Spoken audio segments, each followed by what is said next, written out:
In a world obsessed with showing everything, emotions, opinions, victories, breakdowns, the most dangerous person is the one who doesn't flinch, doesn't explain, and doesn't care. Today, we're trained to react. Every like, every comment, every headline, every insult, we feel obligated to respond, to clarify, to justify, to stay in the conversation.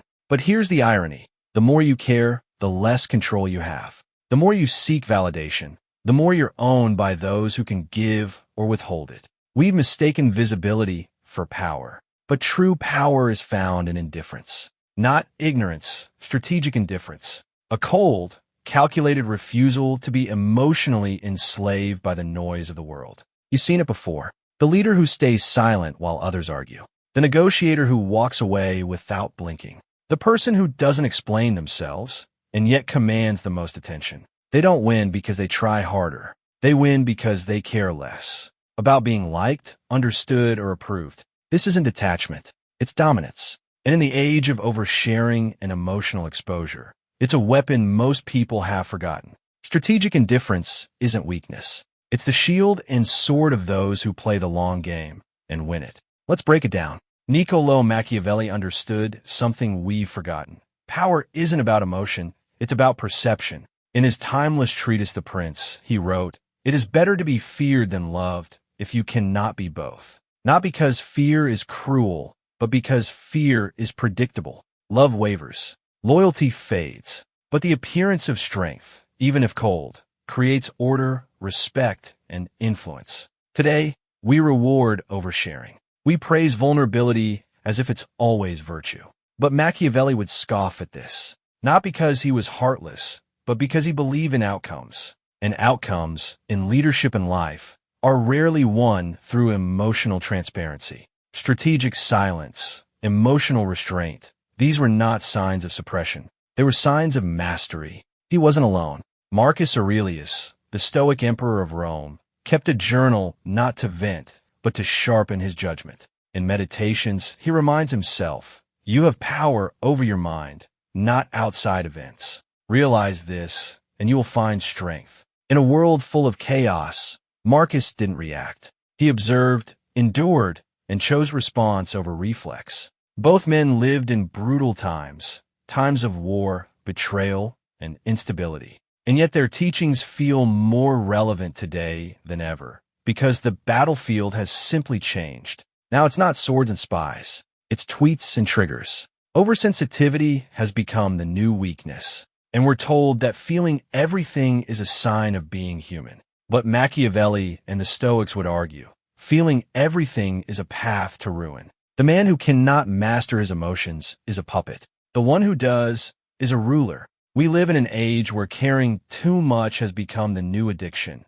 not about people, but about perception. Every day, millions wake up and check their phones to see who approved of them overnight. Hearts, likes, comments, the modern currency of self-worth. We shape our choices based not on conviction, but on applause. And in doing so, we give others the remote control to our identity. Here's the truth. The more you care about being liked, the easier you are to control. You want to please your followers, so you censor your thoughts. You want to impress your manager, so you overextend and overpromise. You want validation from your peers, so you constantly explain, justify, and defend every move. But while you're busy performing, someone else is watching, calm, silent, unreadable. They're not explaining, they're executing. And because they're not seeking validation, they don't fear losing it. Social media has amplified this disease. We mistake visibility for value, and we've trained ourselves to believe that if we're not seen, we don't exist. So we overshare our emotions, our plans, our struggles, thinking it makes us authentic. But what it really makes us is vulnerable. Then there's leadership, where the compulsion to over-explain can destroy authority. A leader who clarifies every decision, apologizes for every hard call, and seeks approval at every step isn't leading. They're managing perception, and that's exhausting for them and for everyone following them. The paradox is simple. The more you reveal, the less power you hold. Because power lies not in openness, but in mystery. Not in noise, but in poise. Caring too much about what others think traps you in a loop. You become reactive, not reflective. You respond to opinions instead of directing outcomes. And that's exactly how power slips through your fingers. Not with a scream, but with 1,000 tiny compromises made in the name of being understood. The moment you need their approval is the moment they own you. The first power of indifference is emotional. Most people walk into a room already owned by their emotions. One sharp comment, they're defensive. One compliment, they're high. One cold silence, they spiral. Emotional indifference isn't apathy. It's mastery. It's the ability to remain centered when everyone else is spinning. To hear an insult and not flinch. To receive praise and not inflate. To sit in chaos and not be ruled by it. In negotiation, this is everything. Imagine two people at the table. One desperately needs the deal and shows it. His voice tightens, his offers grow generous, his tone apologetic. The other? Calm, unshaken, silent. Who hold the power? It's always the one who can wait. The one who doesn't need the win, because he's already whole without it. In relationships, emotional indifference is magnetic. Neediness repels. Overreaction exhausts. But the person who doesn't beg for attention, who doesn't crumble under pressure, who doesn't chase, becomes the most powerful person in the dynamic. Because they don't need love to survive. They choose it, and choice is power. This kind of detachment creates presence, not coldness, control. As Marcus Aurelius wrote, if you are pained by external things, it is not they that disturb you, but your own judgment of them. And it is in your power to wipe out that judgment now. Emotional indifference means your feelings serve you, not the world. The second power of indifference is narrative control, and it begins by letting go of the need to explain yourself. We live in a culture addicted to explanation. Every action must come with a caption, a justification, a backstory. But every word you say is a frame they'll put around you, and once framed, you're limited. Machiavelli knew this. He advised rulers to hide their intentions, not out of deceit, but to maintain leverage. Everyone sees what you appear to be. Few experience what you really are. The more you say, the more they assume. An assumption gives them power. But the silent one, the one who lets others guess, they control the narrative without even touching it. In leadership, this is gold. A leader who speaks sparingly, who doesn't over-explain, who lets results do the talking, commands authority. Their silence becomes a mirror in which everyone sees what they fear, admire, or project. In politics, narrative indifference is strategy. Say too much, and you're vulnerable. Stay quiet, and you become unpredictable. And unpredictability is influence. You don't know the world, your process. Let people misunderstand you. Let them wonder. Their noise is irrelevant to your outcome. Even in personal life, the person who doesn't rush to defend themselves, who doesn't bleed emotionally in every conversation, keeps their mystery and with it, their magnetism. Sometimes the most powerful thing you can say is nothing, because the less they know, the more they fear. The third and final power of indifference is outcome detachment, the ability to take bold action without clinging to the result. This is where most people break. They chase outcomes like addicts, success, love, approval, applause. And every time the result doesn't come, they crack. They panic. They quit. But when you're indifferent to outcomes, you become unstoppable. In dating, the person who walks in needing the other's affection loses. The one who enters as a complete force, unattached to rejection or validation, wins without trying. Confidence isn't loud. It's the quiet knowledge that you don't need the yes. In creative work, outcome indifference is freedom. The artist obsessed with praise creates paralysis. But the one who creates from truth and lets the world react however it will, taps into something timeless. This doesn't mean you don't care about excellence. It means you care more about process than permission. You move forward whether the world claps or not. Machiavelli again understood this. The prince doesn't wait for the perfect moment. He acts, and then he adapts. The need for guaranteed success is a trap, and indifference is the escape. Even in business or strategy, the one who can walk away, who doesn't cling to winning, who sees the bigger picture, always ends up on top. Because when you don't fear losing, you make moves others are too afraid to try. And that's the paradox. The less you care about the outcome, the more power you have over it. Power is rarely about what you say. It's about how you make others feel. And indifference, when done strategically, triggers a powerful psychological effect.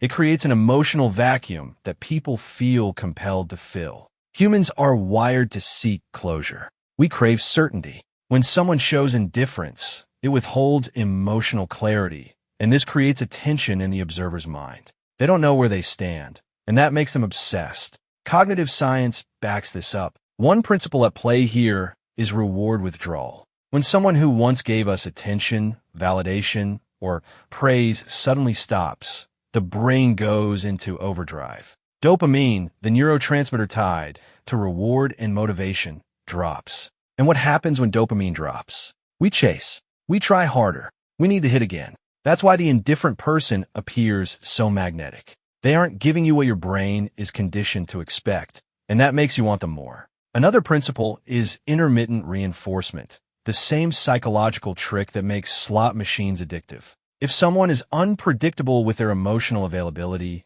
your brain stays locked in, trying to anticipate the next win. This is what makes some leaders unforgettable, some lovers irresistible, and some competitors terrifying. But it goes deeper. Indifference signals control. In a chaotic world, the one who stays calm, not because they don't feel, but because they don't flinch, radiates dominance. People instinctively follow the one who seems unaffected. It implies they know something others don't, that they see a bigger game, that they cannot be moved. This is why Machiavellian leaders cultivate poise, why Stoics train themselves to remain unfazed, why the elite in any field aren't always the most skilled. They're often the most emotionally composed. Indifference, when real, is not cold.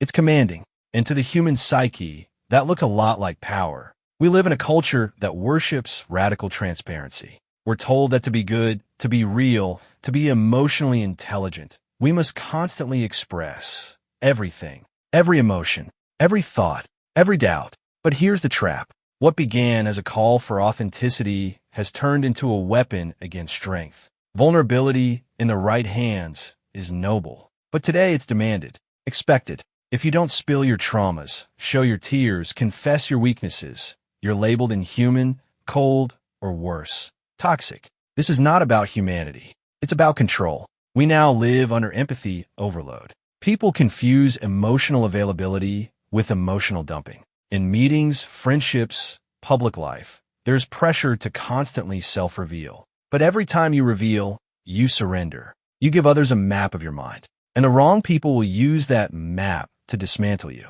Modern culture says, be open. Machiavelli would say, be careful. In this climate, indifference is heresy. The one who doesn't overshare is arrogant. The one who doesn't react is detached. But in truth, they're playing a higher game. A game where silence isn't cruelty, it's clarity. Because here's the irony. The more open you are, the more predictable you become. And the more predictable you are, the easier you are to manipulate. This emotional exhibitionism has created a generation of people addicted to external validation and allergic to internal stillness. We equate loud feelings with leadership, public pain with progress, and vulnerability with virtue.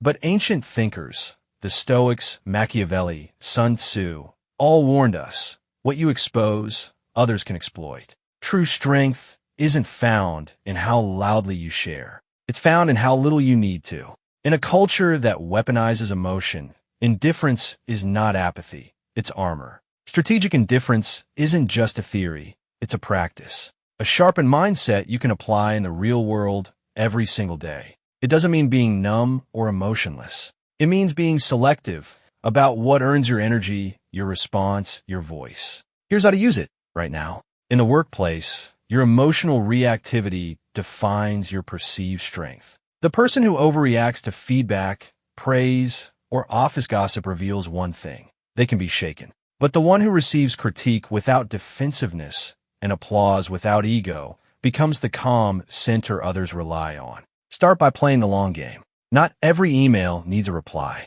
Not every meeting needs your defense. Control your tempo. Show up, do the work, and detach from daily drama. When others spiral, your stillness becomes authority. Indifference here doesn't mean passivity. It means choosing which battles are worth your bandwidth and quietly dominating the ones that are.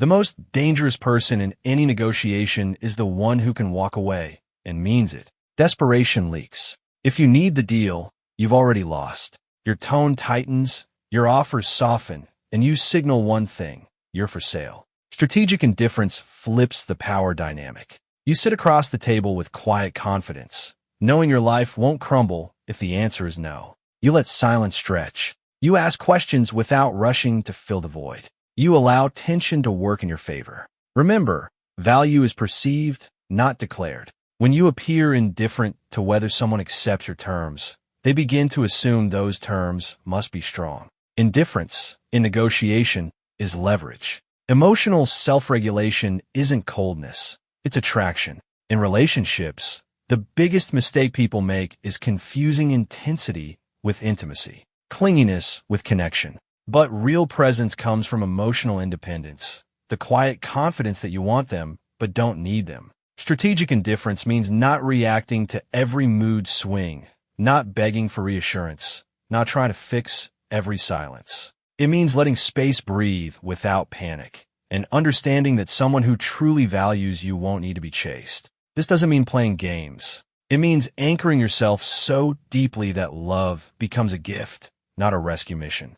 Neediness suffocates. Mystery magnetizes. And the person who remains calm when others would crumble becomes unforgettable. Leadership is not about being loud. It's about being deliberate. A great leader doesn't explain everything. They don't beg for trust. They act with clarity and let outcomes speak. Why?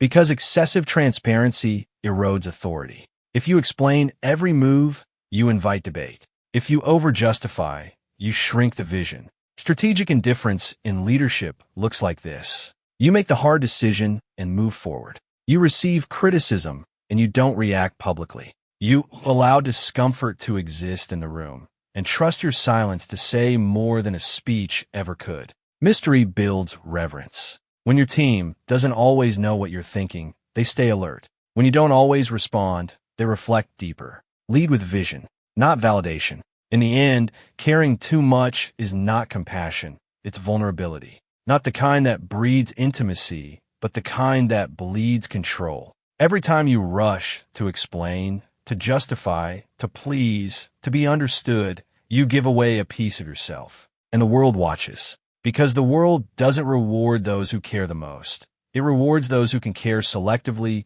surgically, strategically. Those who feel deeply but reveal little. Those who love fiercely but attach loosely. Those who listen more than they speak. And when they do speak, every word lands like a stone in still water. They don't fear you because you're loud. They fear you because they can't read you. You become a variable they can't predict, the constant they can't shake. So, be careful what you show, be deliberate in what you reveal, and never apologize for being unreadable. Because in a world obsessed with expression, with posting, explaining, reacting, the ones who say the least win the most. Not because they have less to say, but because they already know what the rest are still trying to prove. Silence isn't emptiness, it's elegance. And indifference, used wisely, isn't absence, it's dominance. Now you know the weapon. Use it.